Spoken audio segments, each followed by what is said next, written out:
지난 주에는 서울 북북교회에 다녀왔습니다. 성도들이 한 550분 정도 이렇게 모이는 한국에선 제일 큰 모임일 겁니다.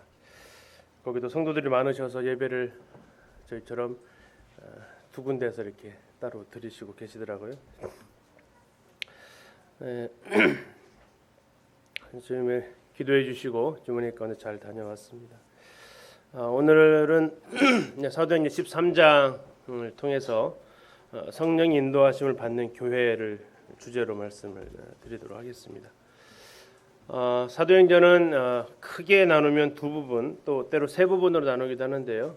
크게 나누면 두 부분으로 나뉘어질 수 있는데 그 전반부가 12장까지가 전반부가 됩니다. 그리고 13장부터는 또 다른 전환이라고 그러죠. 사건이 전환되어지는 그 전환점의 터닝 포인트에 와 닿습니다. 그래서 오늘은 이제 본문이 굉장히 좀 짧습니다. 사도행전 13장 1절부터 4절까지만 본문을 이렇게 짧게 잡고 어떤 사건의 전환이 일어나는지를 좀 더 말씀을 드리도록 하겠습니다. 지난 시간에 사도행전 12장을 통해서 교회 핍박이 찾아왔고 그로 인해서 야고보가 죽고 베드로는 갇히는 헤롯에 의해서 이러한 일들이 자행이 되는 것을 보았습니다. 그러면서 우리가 생각해봤던 것은 야고보는 죽었고 베드로는 풀려나는데 이게 공평한 거예요, 불공평한 거예요? 누구는 죽고 누구는 풀려나고 공평합니까, 불공평합니까? 네? 불공평한가요? 네. 우리 입장에서 보면 굉장히 불공평하게 보일 수 있습니다. 누구는 죽고 누구는 풀려나고 또 때로는 누구는 시험에 합격하고 누구는 떨어지고 이런 모습들, 그러나 이것이 하나님의 주권 아래에서 이루어지는 것임을 우리는 기억을 해야 되고요. 자, 이것은 하나님께서 그 원하시는 뜻대로 이루어 가시는 것을 또 그것이 왜 이러한 하나님 인도하시는지를 우리는 또 나중에 알게 됩니다. 자, 베드로가 갇혔을 때도 아마 야고보가 갇혔을 때도 교회는 간절히 기도했을 거고 베드로가 갇혀 있을 때도 그들은 기도를 했습니다. 그럼에도 불구하고 베드로가 풀려나왔다는 소리를 들었을 때 예루살렘 교회는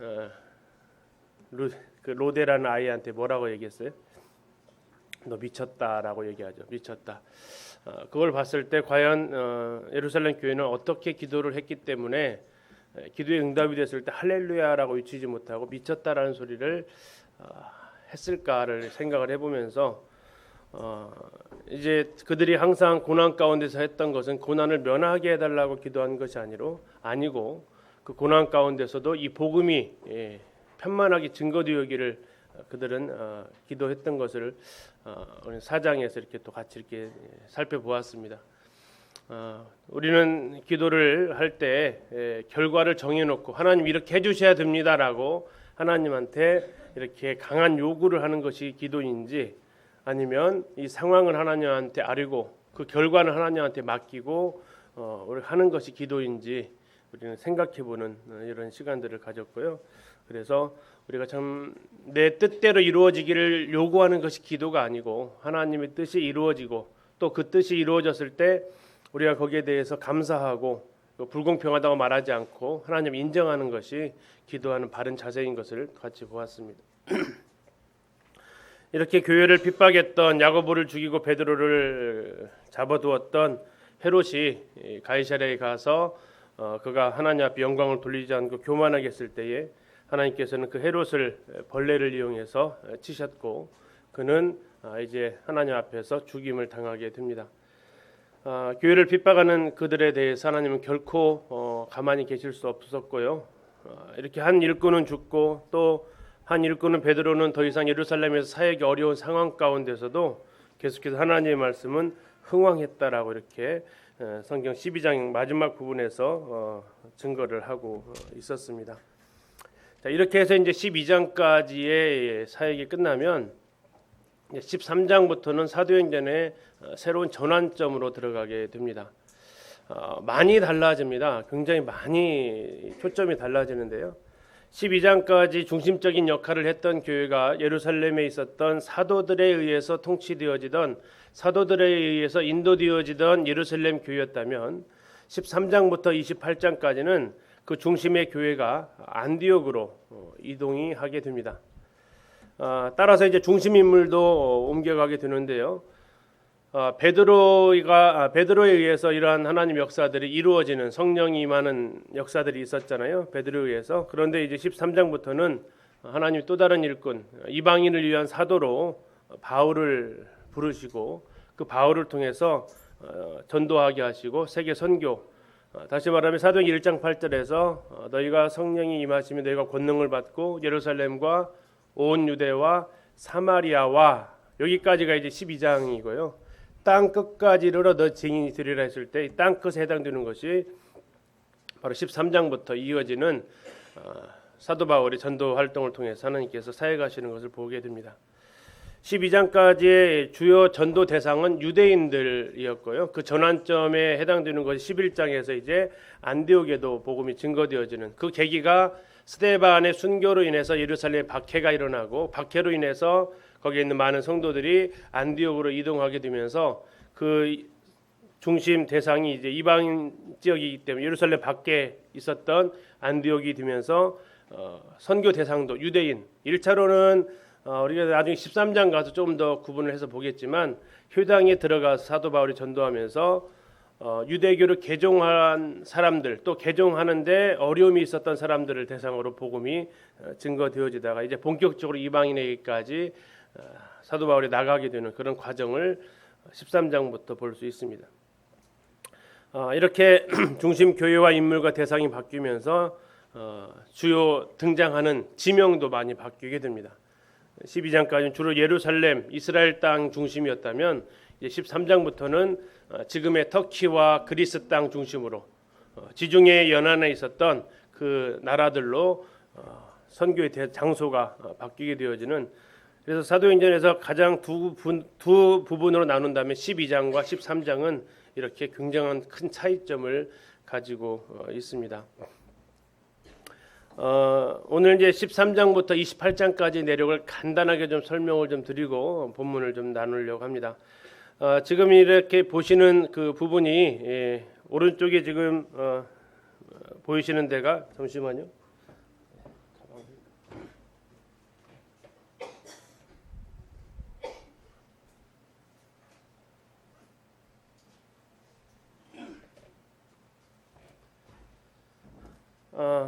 보이시는 부분이 이제 이쪽이 이스라엘 땅이고요. 녹색 바탕이 되어져 있는 곳이, 이쪽이 이제 안디옥 교회가 있는 지역이 되겠습니다. 안디옥이라 보이시죠? 그리고 지금 이곳이 현재 터키 땅이 되겠고요. 이쪽이 현재 그리스 땅이 되겠습니다.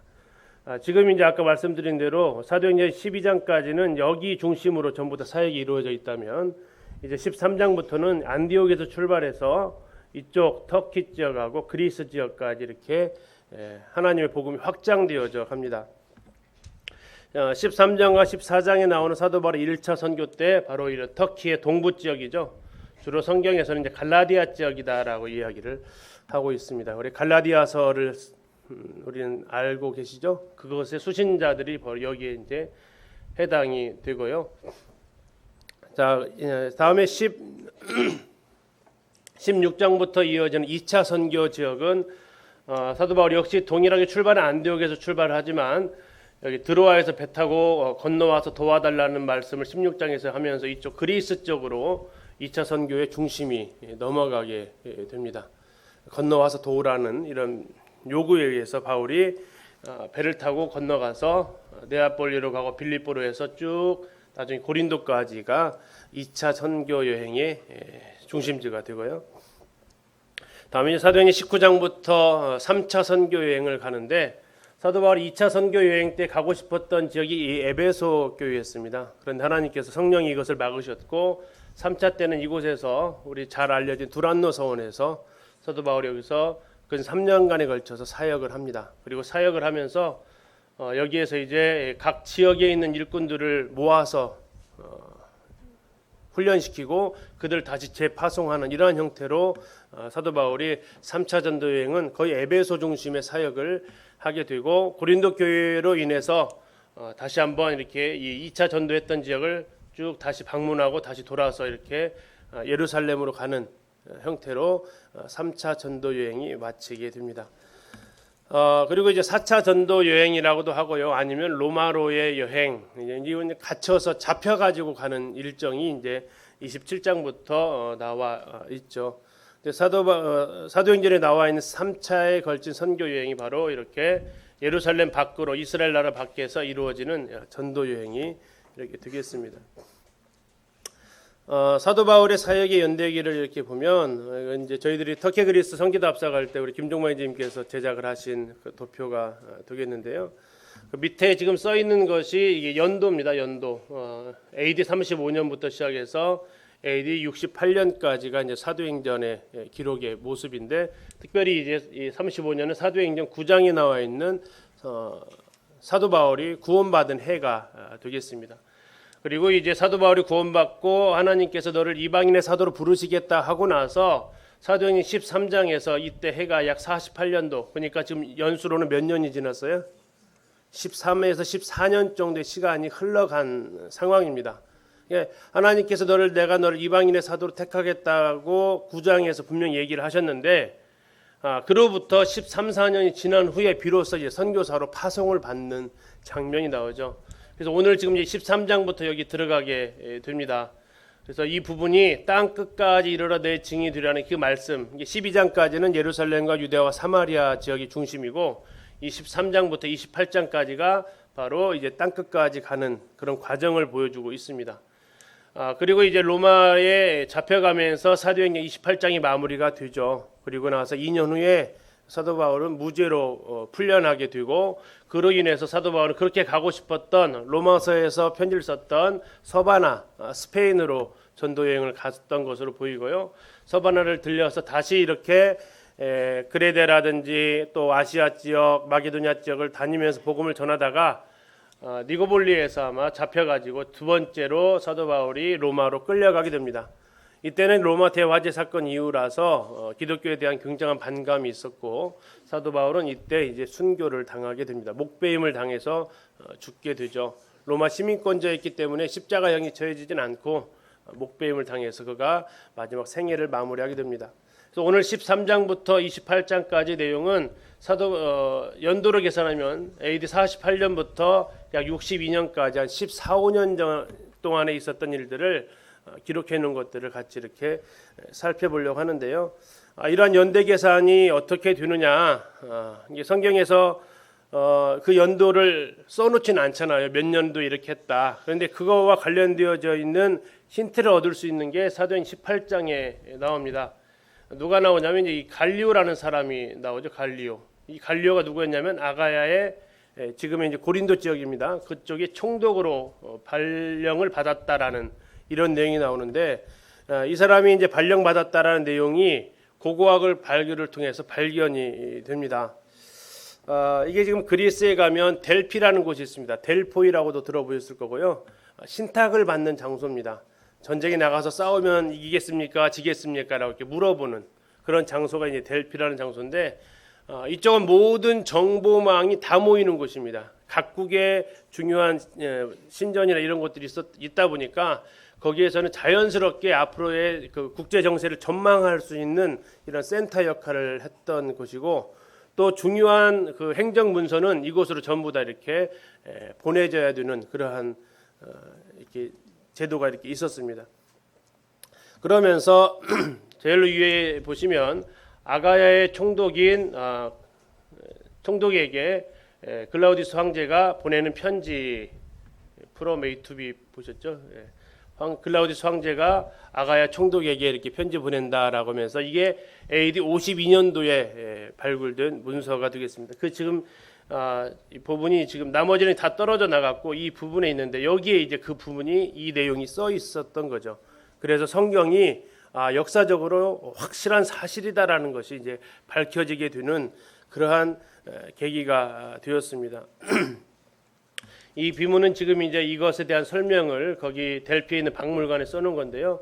사도행전 18장 12절 우리가 방금 보셨던 이 말씀의 배경이 되는 것이 이 비문이 발견되었다라고 이렇게 하면서 성경이 다시 한번 얼마나 정확한 기록인지, 그리고 사도 바울이 이 가이오를 만났기 때문에 가이오를 만난 이 중요한 것은 그 네로의 스승이었던 세네카의 형제간이었기 때문에 굉장히 중요한 인물이고요. 여기에서 고린도에서 사도 바울이 이제 복음 전하는 것으로 인해서 재판을 받아요. 재판을 받는데 이 가이오가 나는 유대인들의 종교 문제는 신경 안 쓸 거다 하면서 이 고소한 것에 대해서 기각 처리를 해버립니다. 이건 앞으로의 사도 바울이 전도 활동에서 굉장히 중요한 영향을 미쳐요. 네로의 측근인 사람이 이 사도 바울이 전도하는 것에 대해서 기각을 내려버렸기 때문에 이것은 앞으로 이제 재판하는 데 있어서 그런 걸 뭐라고 그래요? 선례가 생깁니다. 재판하는 데 있어서. 그래서 나중에 이제 이런 일로 인해서 로마 법정이 고소되어졌을 때 사도 바울은 굉장히 이제 법적으로 자유로워지는 이런 결정을 받으면서 사도 바울이 이제 18장 사도행 18장에 보면 내가 이제 본격적으로 이방인에게로 가겠다라는 이런 선언을 그가 또 하게 되는 기점이 바로 이 사건이 또 되기도 합니다. 또 하나가 이제 확인할 수 있는 것이 고린도에서 만났던 또 한 사람이 나오는데요. 그 사람이 누구냐면 아굴라와 브리스길라 부부입니다.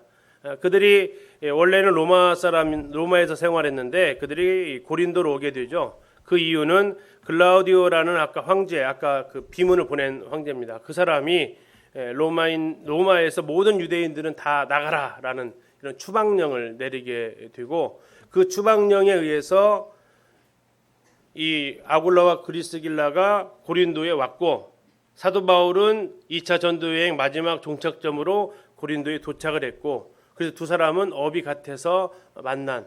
그런데 아굴라와 브리스길라는 구도자가 아니었고 성도로서 만나게 되었고요. 자, 이렇게 되면서 두 이 일꾼의 운명적인 만남이 또 고린도에서 이루어지게 되는데 그때가 바로 글라디오 황제가 추방령을 내렸던 것이 AD 49년. 그러니까 추방령 내려서 도착했을 때 50년 미리 이미 아굴라 브리스길라가 와 있었고 사도 바울이 전도할 때 도착을 했고 그래서 같이 이들이 이제 천막 만드는 일을 하는 이러한 일들이 이제 역사적 사건 가운데서 기록 가운데서 확인이 되면서 성경의 정확성하고 사실성을 이렇게 입증하게 되는 이런 사건이 되게 됩니다. 이런 배경은 가운데에서 이제 오늘 보시게 될 부분이 사도행전 13장에 나와 있는 제1차 선교 여행입니다. 그 기간은 약 한 1년 6개월 정도 소요되었고요. 갈라디아 지역, 아까 보셨던 터키 동부 지역에 있는 그 갈라디아 지역이 선교 대상 국가가 됩니다. 그러고 나서 15장에서 공회일 사건이 할례 문제 때문에 있었다가 16장에서 두 번째 전도 여행을 가는데 이때가 이제 마게도냐로 건너와라. 지금의 그리스 땅이 2차 전도 여행이 되고요. 그 전도 여행은 기간이 꽤 길었습니다. 그 이유는 고린도에서 1년 6개월을 머물면서 전도를 했기 때문에 두 번째 전도 여행은 훨씬 더 길게 한 2년 6개월가량 이렇게 이어지게 됩니다. 그리고 다시 돌아와서 안디옥에서 세 번째 전도 여행을 가는데 그때는 이제 아시아 지역 여기서 아시아는 우리가 지금 살고 있는 아시아가 아니고 소아시아라고 생각하십니다. 소아시아의 에베소 중심으로 전도 여행을 가게 되고요. 거기에서 이 시간이 더 길어졌죠. 아까보다. 여기서는 에베소에서 3년 동안 사역을 했기 때문에 기간이 이렇게 더 길어지게 됩니다. 그리고 이제 20장에서 돌아오면서 예루살렘에 가가지고 잡히게 되죠.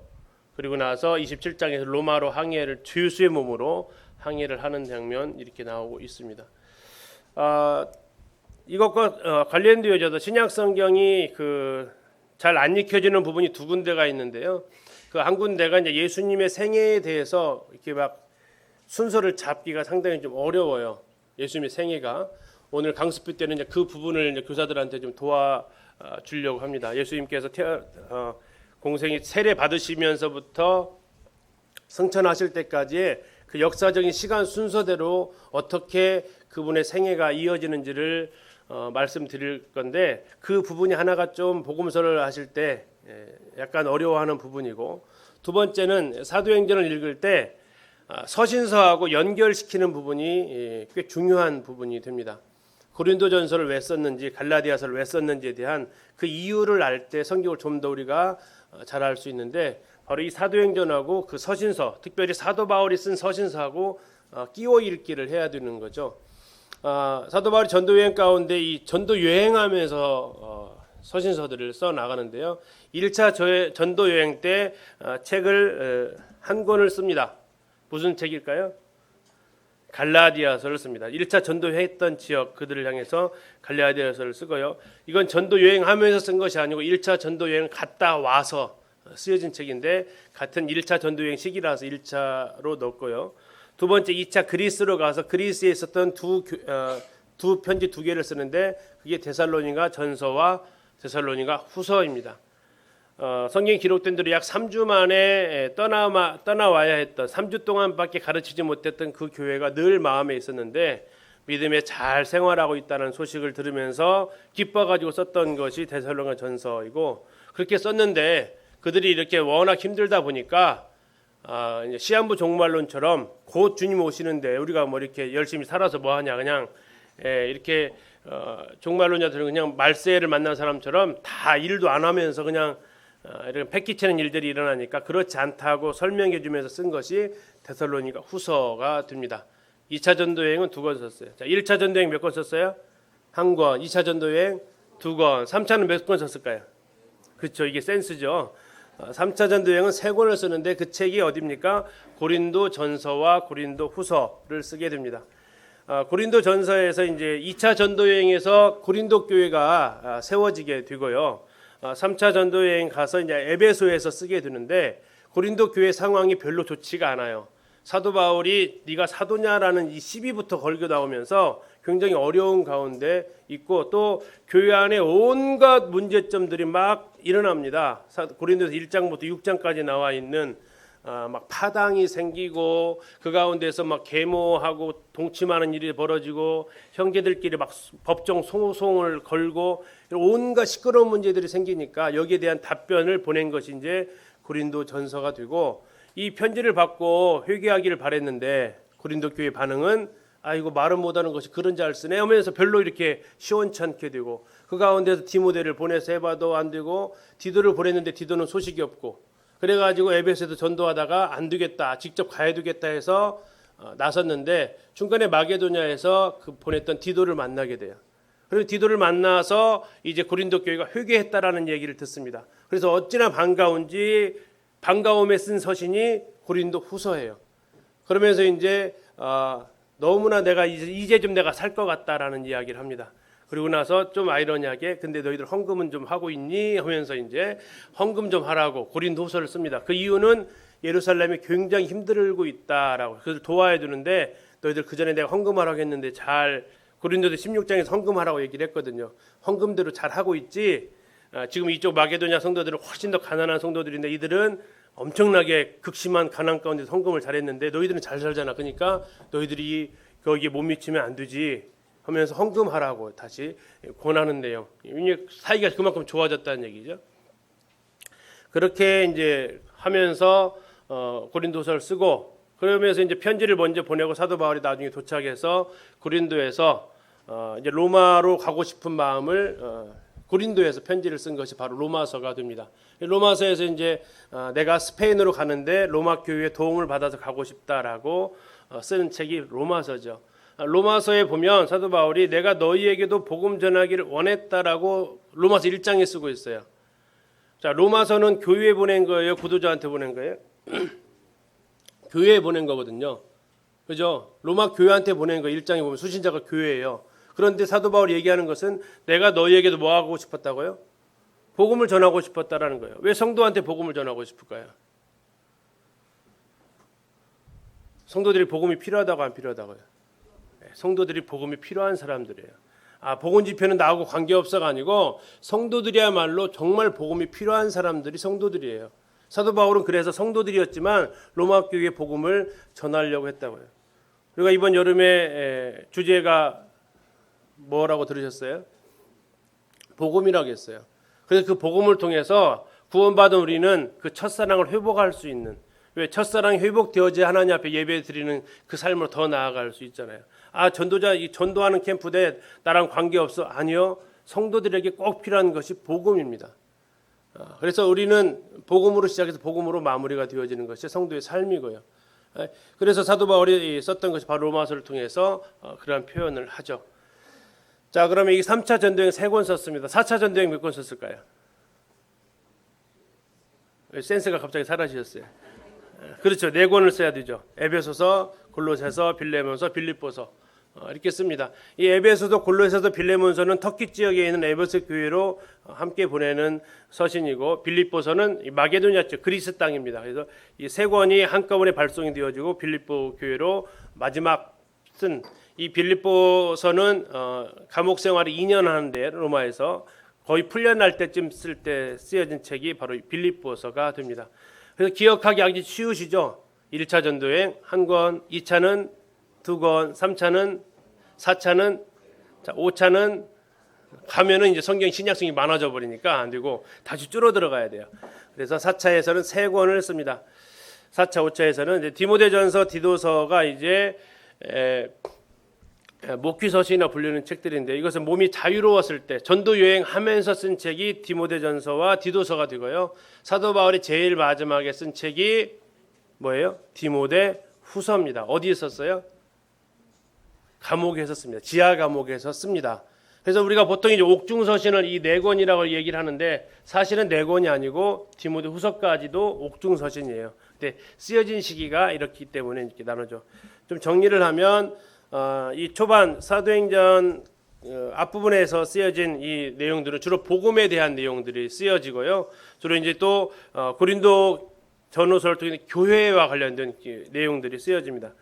그리고 이제 로마 감옥 가택연금 상태에서 4권을 쓰는데 그것이 옥중서신으로 얘기되어지고 있고, 이제 마지막 디도하고 디모데한테 정말 유언과 같은 글을 쓴 책을 우리는 목회서신서라고 이렇게 얘기를 합니다. 이렇게 사도 바울의 전체 그 전도 여행하고 저 13권의 책이 연결되어져 있어요. 그래서 우리가 성경을 읽을 때 사도행전을 읽으면서 저 시점에서는 저 서신서를 읽으면 왜 갈라디아에서 이렇게 사도 바울이 막 목청껏 다른 복음을 전하면 저주를 받을 것이다라고 그렇게 외쳤는지, 왜 데살로니가 성도들한테 그렇게 기뻐하고 너희들이 영광이 나의 영광이 면류관이라고 했다가 다시 데살로니가 후서에서는 너희들 그렇게 일하기 싫으면 먹지도 말아라 라고 하면서 강하게 또 권면하고 있는지, 이런 것들이 이제 사도행전이 흘러가는 배경 가운데서 우리가 이해하게 되면 훨씬 더 성경을 좀 더 우리가 폭넓게 볼 수 있을 겁니다. 그래도 지금 우리가 이제 사도행전 13장부터 28장까지를 앞으로 계속 보시게 될 텐데, 사도 바울이 이러한 커다란 전도 여행의 흐름 가운데에서 진행이 되어지고 있다라는 것을 기억해 주시면서 사도행전의 앞으로 13장에서 28장까지 큰 그림을 일단 보시고 오늘 본문으로 좀 들어가려고 합니다. 오늘 13장 1절부터 4절까지를 보실 텐데, 우리 같이 한번 본문을 찾아서 읽어보도록 하겠습니다. 13장 1절부터 4절까지입니다. 우리 형제님들, 자매님들 교독에서 한번 읽어주시면 감사하겠습니다. 13장 1절 형제님들부터 읽겠습니다. 시작. 안디옥 교회에 선지자들과 교사들이 있으니 곧 바나바와 니게르라 하는 시므온과 구레네 사람 루기오와 분봉왕 헤롯의 젖동생 마나엔과 및 사울이라. 섬기와 금식할 때에 성령이 이르시되 내가 불러 시키는 일을 위하여 바나바와 사울을 따로 세우라. 이에 금식하며 기도하고 2 사람에게 안수하여 보내니라. 2 사람이 성령의 보내심을 받아 실루기아에 내려가 거기서 배 타고 그부로에 가서. 감사합니다. 짧죠? 그런데 이것은 굉장히 중요한 본문이 됩니다. 사도행전에 성령의 역사의 전환점이 되고 일꾼을 하나님께서 또다시 이제 베드로가 아닌 바나바와 바울을 통해서, 바나바와 사울을 통해서 하나님께서 일하시기를 계획하시는, 그리고 그걸 실행하시는 모습이 나와 있습니다. 자, 안디옥 교회에 선지자들과 교사들이 있다고 나와 있습니다. 선지자들과 교사.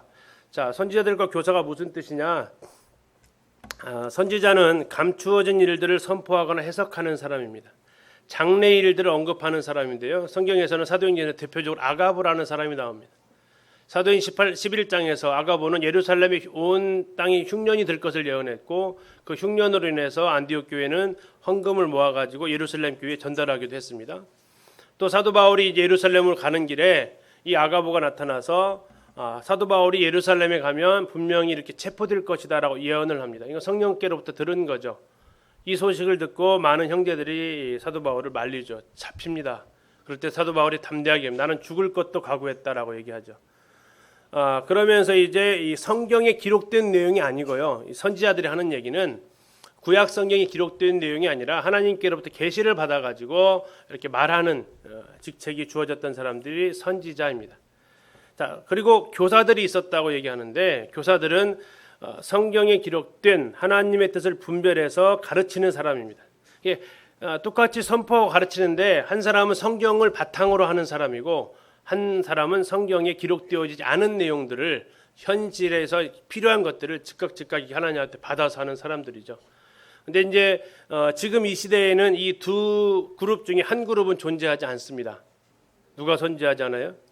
예, 선지자들이 존재하지 않습니다.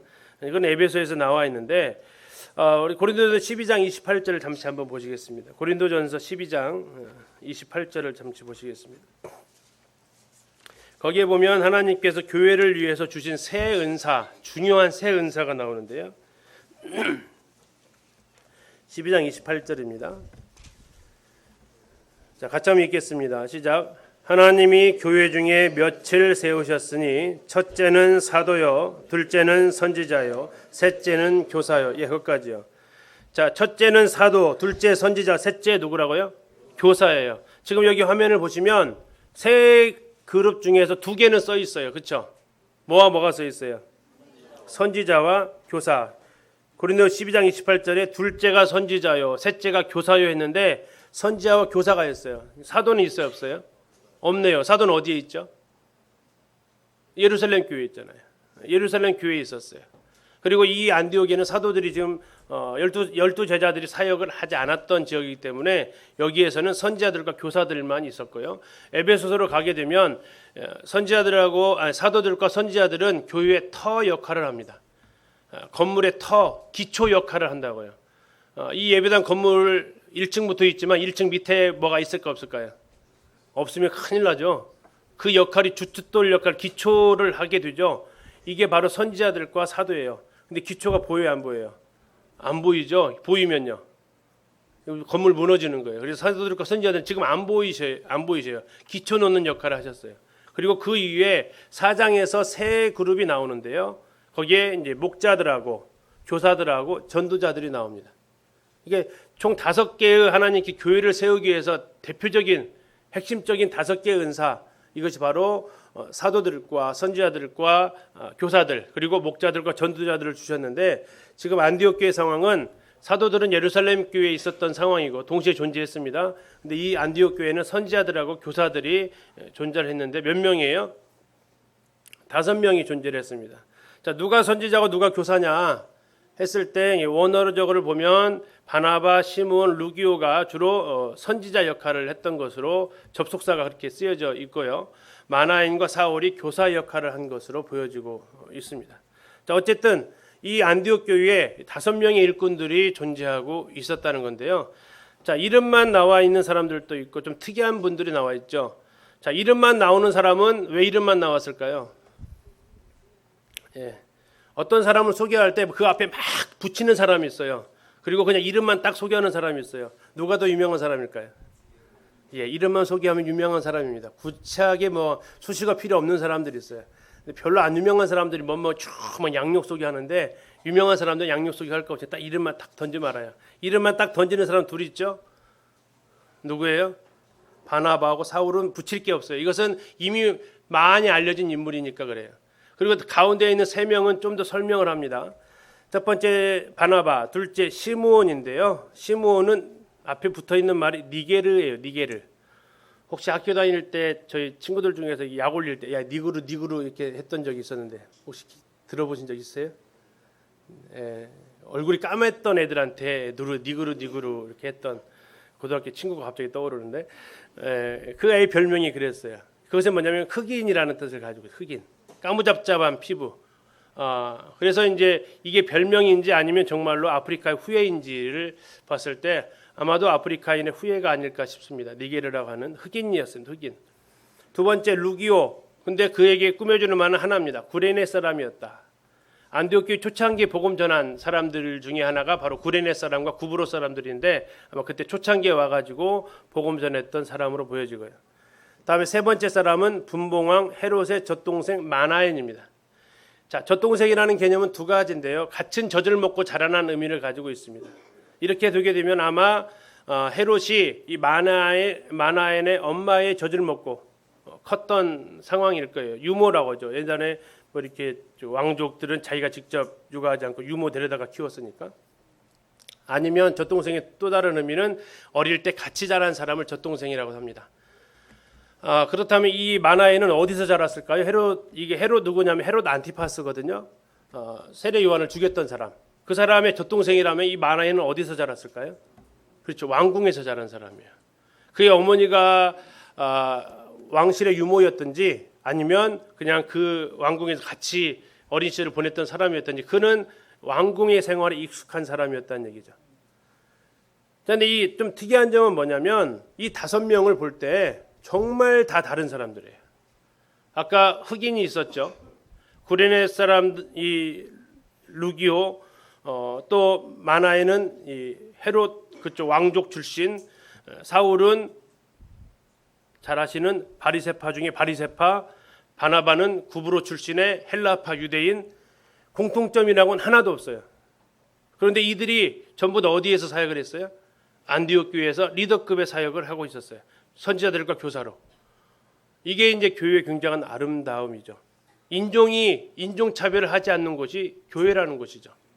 또 그들의 민족이 섞여도 하나 될 수 있는 것이 교회라는 것이죠. 그래서 에베소서 2장에서는 교회를 뭐라고 표현하냐면 한 세 사람이라고 이렇게 표현하고 있습니다. 한 세 사람. 교회가 그렇습니다. 그래서 지구상에 있는 모든 민족을 하나님은 세 구분으로 하십니다. 유대인이 있고 헬라인이 있고 이방인들이 있고 그리고 뭐가 있어요? 교회가 있다 하고 하십니다. 우리 교회는 새로운 인종이라고요. 그 새로운 인종에는 성별의 구분이 없고요. 차별이 없습니다. 또 직업의 차별이 없고요. 여기는 민족의 차별이 없어요. 또 여기는 피부색의 차별이 없는 곳입니다.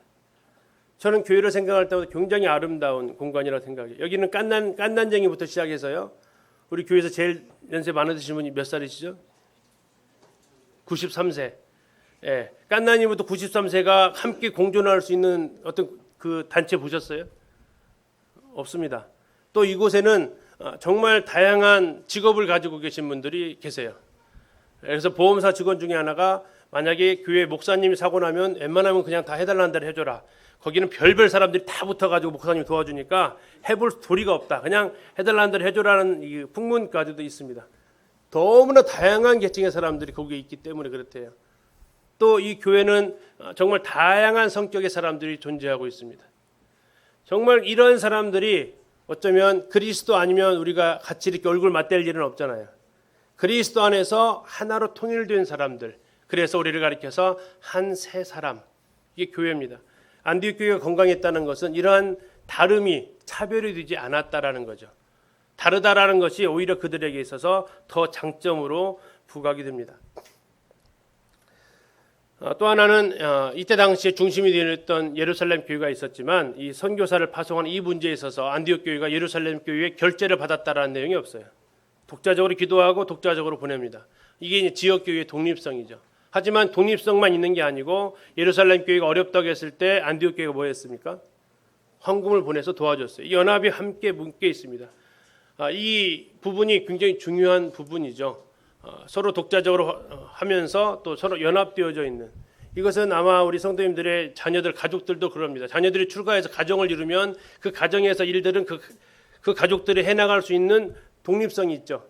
그러나 어떤 그 전체적으로 그 가족의 문제가 생길 때는 함께 연합하는 그런 연합성이 존재하고 있는 것입니다. 한 아버지 밑에서 이 교회가 그런 아름다움을 띠고 있을 때 하나님께서 이러한 교회에 하나님의 일들을 맡기신다라는 것입니다. 자, 2절에 보니까 주를 섬겨 금식할 때에 내가 불러시키는 일을 성령이 이르시되 내가 불러시키는 일을 위하여 바나바와 사울을 따로 세우라 하셨습니다. 자, 여기서 주를 섬겨 금식한다라는 표현이 나옵니다. 이게 무슨 의미인가를 이렇게 좀 단어를 보면 섬긴다라는 얘기가 뭐냐면 이게 이제 구약에서 사용되었을 때 성전에서 제사장들과 레위인들이 하나님 앞에 제사 드리고 예배 드리기 위해서 하는 일들을 가리킬 때 이 단어가 쓰였습니다. 이들이 자기에게 맡겨진 일들, 사명을 감당하면서 하나님을 높이는 이 단어에 이 섬겼다라는 얘기가 쓰였어요. 그래서 이제 이것은 공적인 예배다라고 표현하기도 합니다. 근데 이 예배는 만찬 예배라고 생각하시면 안 되고요. 이것은 정말 하나님을 높이고 하나님께서 맡겨진 일들을 감당하는, 좀 더 정확하게 말하면 아마 삶으로 드려지는 예배와 섬김으로 드려지는 그 예배를 그들이 계속해서 하고 있었다라는 얘기입니다. 두 번째, 그것뿐만 아니라 그들은 금식을 하고 있었는데, 우리 성도님들 보통 금식한다면 어떨 때 금식하세요? 어떨 때 금식하세요? 정말 간절하게 뭐가 이루어져야 될 때 하죠. 네. 정말 뭐가 이게 내 마음에 이거 안 되면 안 된다라는 그런 간절함이 있을 때 우리는 보통 금식을 합니다. 근데 여기에서 사용되어진 그 금식은 그러한 차원의 금식이 아니고 그냥 정말 일상적인 삶 가운데서 하나님의 뜻을 알기 위해서 무슨 어떤 목적을 가지고 하는 것이 아니라 하나님을 더 잘 섬기기 위해서 육신의 욕구를 채우지 않고 성령을 이렇게 기쁘시게 하는 그 마음으로 하는 이 금식이 이 단어에 사용되어져 있습니다. 다시 말하면 주님께 더 예배드리고 싶고 또 주님께 내 삶을 드리기 위한, 우리는 보통 금식을 나를 위해서 하죠. 금식은 내 기도 제목을 가지고 보통 금식합니다. 근데 그런 차원의 금식이 아니라 하나님의 일을 위해서, 하나님의 교회를 위해서 그들이 금식하고 있었다는 얘기입니다. 다시 말하면 자신들에게 맡겨진 일들에 대해서 정말 섬기면서 교회의 공적인 사역들을 같이 행하면서 하나님의 뜻을 구하는 그러한 가운데에서 그들이 성령의 음성을 들었다는 겁니다. 자, 성령이 이르시되라고 나와 있는데 성령께서 말씀하시기 위해서 그래서 교회가 필요한 것이 그 두 가지 같아요. 하나는 바로 섬김이 있고 또 하나는 그 금식이 있어야 된다라는 겁니다. 이 부분에서 저희들이 이제 이 말씀을 준비하면서 좀 많이 생각을 하게 됐습니다. 금식기도 언제 해보셨어요?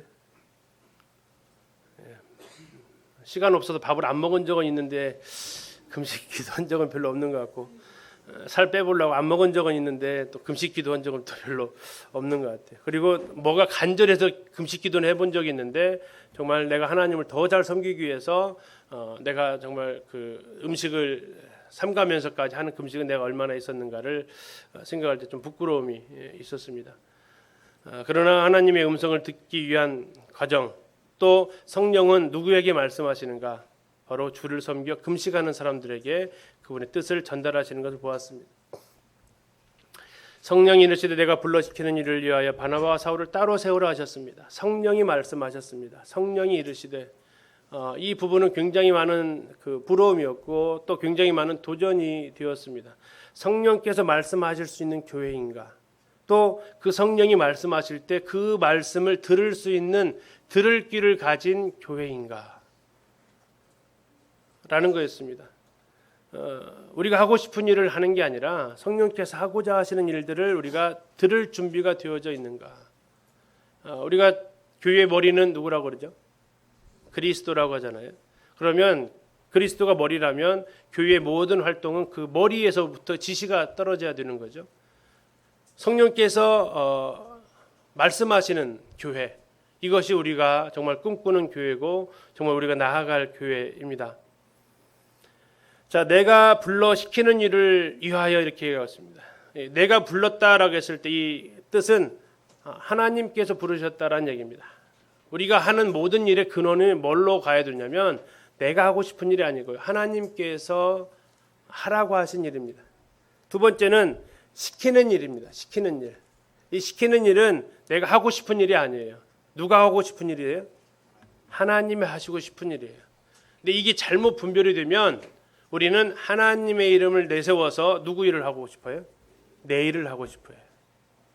우리 선한 양심이 그래서 필요한 부분이에요. 정말 지금 내가 하고자 하는 것이 정말 내가 하고 싶은 일인지 아니면 하나님이 시키신 일인지. 더 조심할 것은 내가 하고 싶은 일을 하면서 하나님의 이름을 팔아먹는 일은 결코 해서는 안 되는 거죠. 그래서 우리는 이 소명 앞에서 다시 서야 됩니다. 정말 하나님이 나를 부르셨는가? 그리고 이 일은 정말 내가 하고 싶은 일인가? 하나님이 나에게 시키신 일인가? 그러면서 바나바와 사울을 딱 언급을 하십니다. 아까 5명이 나왔었잖아요.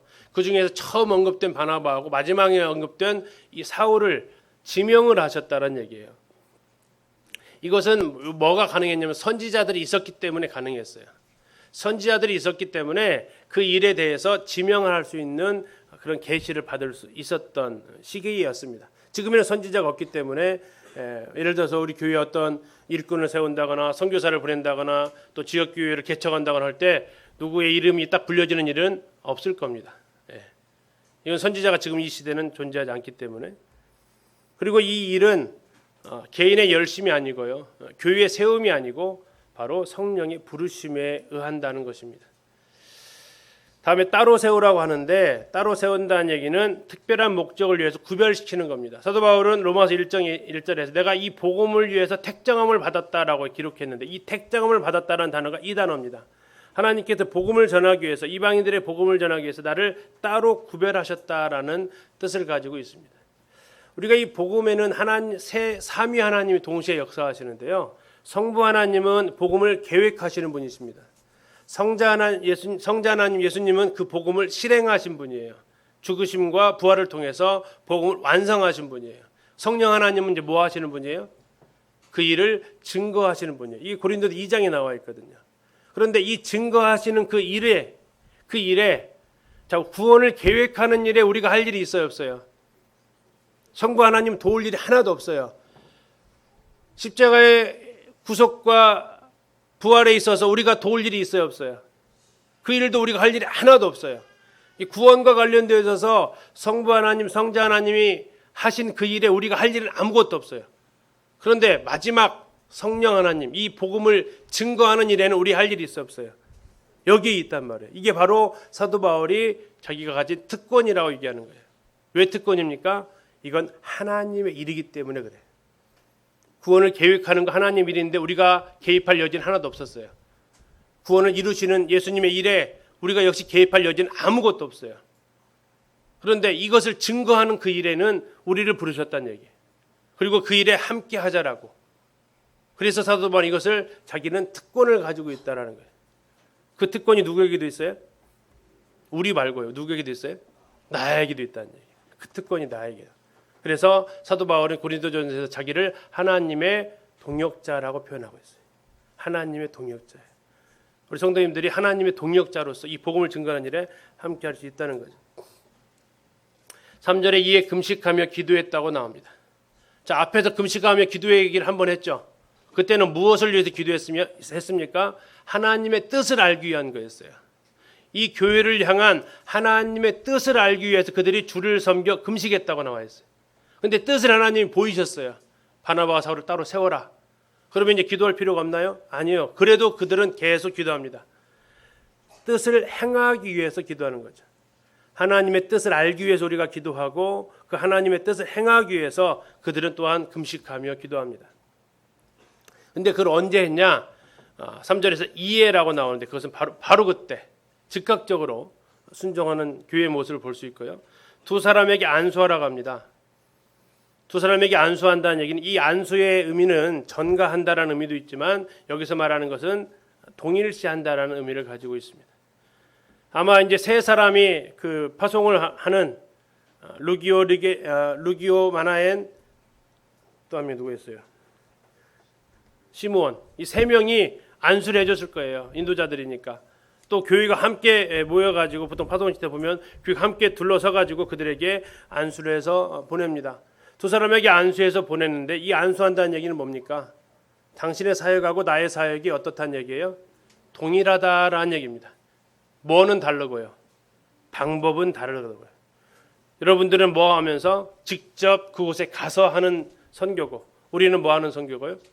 우리는 후원하고 보내는 선교를 한다는 거예요. 이게 안수했다라는 얘기는 우리가 이제 같은 목적을 가지고 살아갑니다라는 표현이기도 합니다. 그래서 선교사를 파송했으면 알아서 잘하겠지 하면은 안 돼요.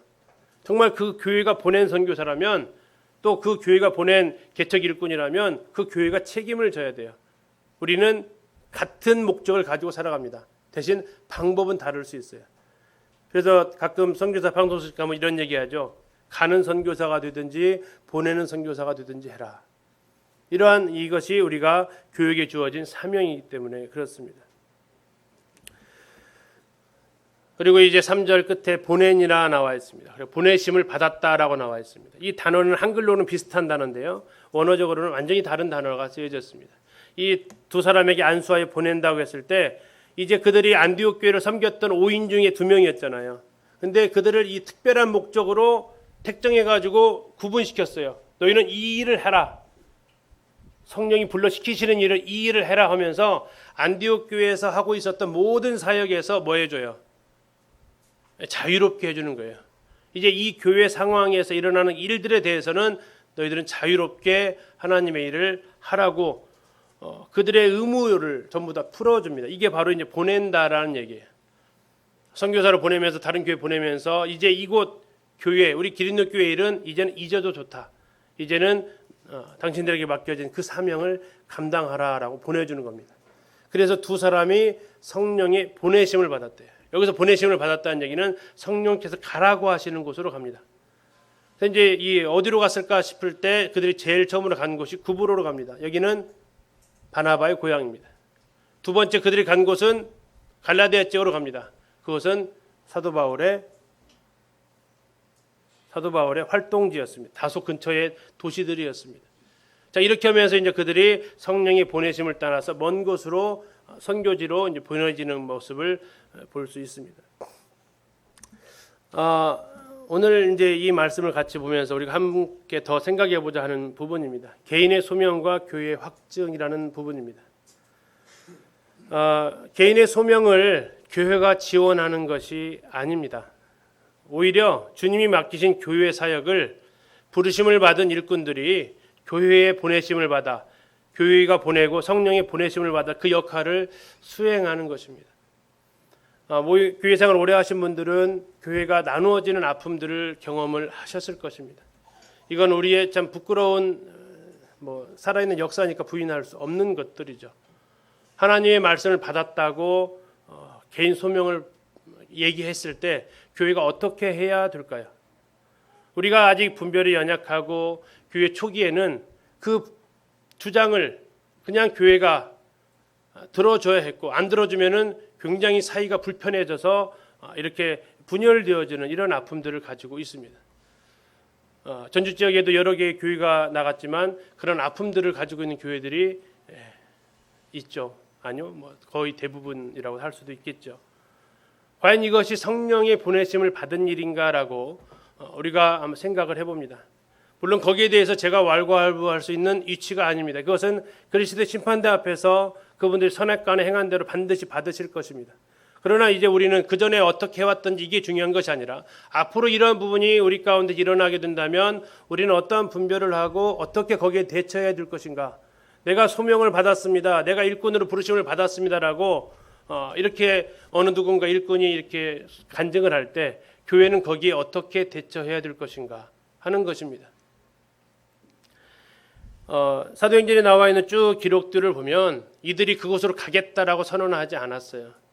그 교회가 누군가를 보내야 되는데 누가 가는 게 좋을까 하면서 그분들을 보낸 것이 사도행전 8장, 11장, 15장에서 계속해서 나옵니다. 교회가 가기로 보내기로 결정하고 거기에 적합한 사람들을 기도 가운데서 세웠습니다. 이것은 지금 우리가 보편적으로 일어나고 있는 일과는 좀 다르죠. 우리는 보통 개인이 소명을 받고 거기에 대해서 교회가 이제 추인을 해주든지 아니면 거기에 대해서 어려움이 있을 때 이제 안타까운 가운데에서 이런 일들이 이루어졌던 것이 또 사실입니다. 그러나 제가 횃불주석을 보니까 이렇게 표현하고 있습니다. 하나님이 개인들을 부르시고 지역교회 성도들과의 교제를 통해 그 부르심을 확증하신다고 말하는 것은 성경적이다. 물론 신약 성경의 모범은 누더기 같은 개인주의가 아니다. 이 말은 다시 말하면 내가 소명받았으면 교회는 나를 분명히 보내주고 서포트해줘야 된다라는 식의 주장을 해서는 안 된다라는 얘기입니다. 개인이 소명을 받았으면 반드시 그 소명은 어디에서 확증을 받아야 됩니까? 교회에서 확증을 받아야 됩니다. 우리들은 장로를 세울 때 그렇게 우리가 지금 하고 있습니다. 우리 1월달에 동아인팀 세울 때 그 과정 아시잖아요. 그렇죠? 교회 그 일꾼들이 교회 장로를 세울 것을 위해서 함께 기도를 했습니다.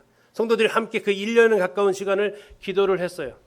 그리고 그 가운데서 장로들이 기도 가운데서 한 명을 추천을 했습니다. 그러면 바로 세워졌습니까? 아니죠. 온 교회가 그 한 분에 대해서 같이 기도하는 시간을 가졌어요.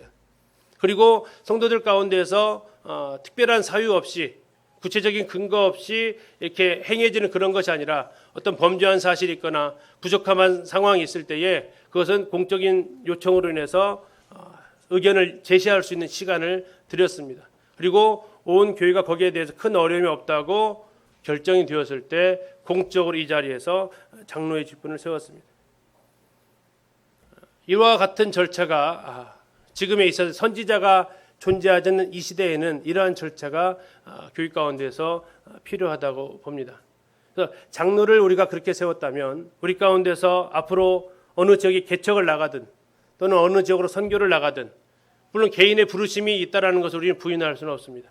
그러나 그 부르심은 개인의 확증을 통해서 종결되어져서는 아니 될 것입니다. 어디에서 확정이 되어져야 됩니까? 교회에서 확정이 되어져야 됩니다. 일꾼들에 의해서 또 교회 전체 성도들 앞에 이 부분에 대해서 소명을 얘기했을 때 전체 성도들이 거기에 대해서 마음의 평안함과 감사함으로 기쁨으로 보낼 수 있어야 됩니다. 그래서 앞에서 우리가 13장 초반에 보였던 대로 두 사람에게 안수하고 교회가 보내야 되는 것입니다. 이 과정이 반드시 선행이 되어져야 아름다운 동역이 이루어지게 됩니다. 우리 가족이 있는 성경책 사도행 14장을 가서 잠깐 보시고 마무리하겠습니다. 사도행전 14장입니다.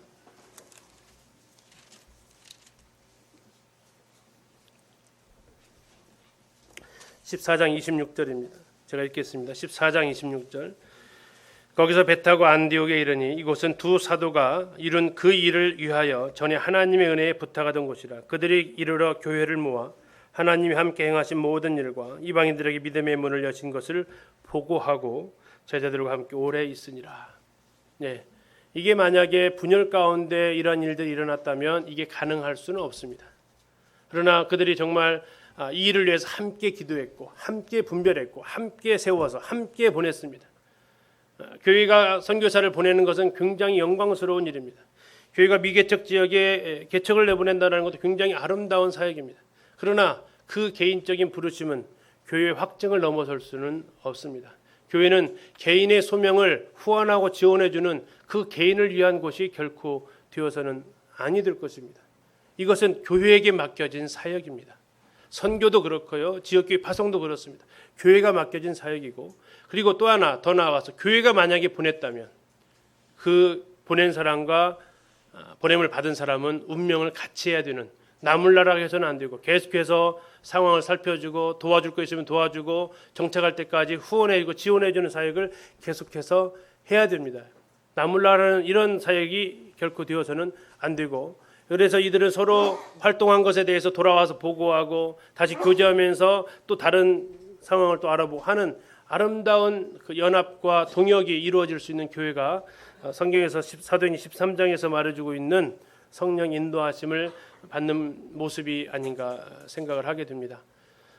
개인의 소명이 굉장히 중요합니다. 그러나 그 소명이 너도 나도 독불장군식으로 선포되어지고 교회는 그 뒷지다까지를 하면서 어쩌면 지금까지 많은 성도들 가운데 상처와 아픔들을 가지고 있었습니다. 이제 그런 부분들이 되풀이되지 않도록 우리가 좀 더 성숙하게 하나님 말씀 중심으로 우리가 함께 기도하고 때로는 정말 일을 위해서 금식하고 하나님의 뜻을 구하고 뜻이 하나님에 섰으면 우리가 다시 금식하면서 이 일의 성취를 위해서 기도하고 정말 기쁨 가운데 안수하고 정말 보내줄 때도 보내주는 이별의 아쉬움이 있고 어려움이 있겠지만 그러나 그때도 정말 마음 가운데는 평안함이 있고 기쁨이 있고 언제든지 가서 찾아가서 만날 수 있고 그분들도 언제든지 쉬고 싶을 때 와서 쉴 수 있는 이러한 관계, 이러한 교제 가운데로 사역이 이루어져야 되지 않을까 사도행 13장을 통해서 이렇게 생각을 해보게 되었습니다. 아무쪼록 사도행전 13장이 앞으로 이들이 파송을 받아서 어떠한 일들을 하나님께서 이루어 가시는지를 보게 되고 지금 사도행전은 끝나지 않았다고 합니다. 사도행 28장을